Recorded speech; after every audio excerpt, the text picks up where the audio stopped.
বিশ্বখ্যাত দায়ী ডক্টর জাকির নায়েকের বাংলাদেশ সফরকে ঘিরে ভারতের পররাষ্ট্র মন্ত্রণালয়ের মুখপাত্র রণধীর জয় সওয়াল বলেছেন, জাকির নায়েক একজন পলাতক আসামি, তিনি ভারতে ওয়ান্টেড, সুতরাং যে দেশেই তিনি যান তাকে গ্রেপ্তার করে ভারতের হাতে তুলে দেওয়ার আহ্বান জানিয়েছেন। এই বক্তব্যকে আপনি কীভাবে দেখছেন? দেখুন, এটা তো এমন একটা কমেন্ট যে বিষয় আসলে সংশ্লিষ্ট বিষয় যারা অভিজ্ঞ তারা কথা বলবেন, কূটনীতিকরা হয়তো কথা বলবেন, পলিটিশিয়ানরা হয়তো তাদের অ্যাঙ্গেল থেকে এটাকে বিশ্লেষণ করবেন। কিন্তু আমি একজন সাধারণ মানুষ হিসাবে মন্তব্য করতে চাই যে যেই কথা ভারত বলেছে সেই কথা ভারতের খুব ঘনিষ্ঠ মিত্রদেশ মালয়েশিয়াকে তারা কতটা বলতে পেরেছে, বা মালয়েশিয়া কি তাদের সেই কথা আদৌ আমল নিয়েছে কিনা, বা তাদেরকে বলেছে কিনা আদৌ।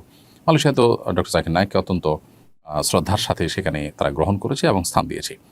তো এখান থেকে পরিষ্কারভাবে বোঝা যায় যে বাংলাদেশ দীর্ঘদিন পর্যন্ত যেন তো জানু পররাষ্ট্রনীতি বাংলাদেশে চর্চা হয়ে আসছে, এই রকম আবদার করাটা সেটারই ফলশ্রুতি। তা না হলে পাল্টা আরেকটি প্রশ্ন করা যায় যে বাংলাদেশের সাবেক ফ্যাসিস্ট সরকারের যে প্রধানমন্ত্রী ছিলেন তিনি এখন ভারতে আছেন এবং তার নামে তা মামলা হয়েছে, বিচার চলছে। ভারতের কি উচিত না তাকে বাংলাদেশের হাতে তুলে দেওয়া? বাংলাদেশের হাতে তুলে দেওয়ার সেই কাজটি ভারত করেছে, অথচ তারা জাকির নায়েকের মতো একজন দায়ী মাজলুম, যার প্রতি অন্যায় অবিচার ভারত সরকার করেছে দীর্ঘদিন পর্যন্ত, তারা সে অন্যায় করবার আবদার আবার বাংলাদেশের কাছে করেছে। এটি খুবই হাস্যকর এবং অবাস্তব। আমি একজন সাধারণ মানুষ হিসাবে, নাগরিক হিসাবে আমার মন্তব্য এটি।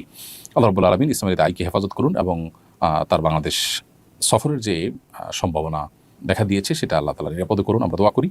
এবং এ বিষয়ে সংশ্লিষ্ট যারা আছেন প্রত্যেকে অবশ্যই তার সফরের নিরাপত্তার বিষয়টা নিয়ে ভাববেন এবং পরিকল্পনা করবেন এবং যথাযথ পদক্ষেপ গ্রহণ করবেন। কিন্তু কোনোভাবেই ভারত সরকারের এই দাবি অন্তত গ্রহণযোগ্য না, এটা খুবই হাস্যকর দাবি বলে আমি মনে করি। তারা যেটা নিজেরা করছেন না সেটা অন্যদের উপরে চাপাতে চাচ্ছেন, এবং দীর্ঘদিন পর্যন্ত পররাষ্ট্র নীতিতে আমাদের যে নতজানু পররাষ্ট্রনীতি, বিশেষ করে বিগত 15-16 বছর যাবত আমাদের দেশে চর্চা হয়েছে, সেটার কারণে তারা এরকম আমাদের কাছে আবদার করবার সাহস করেছে।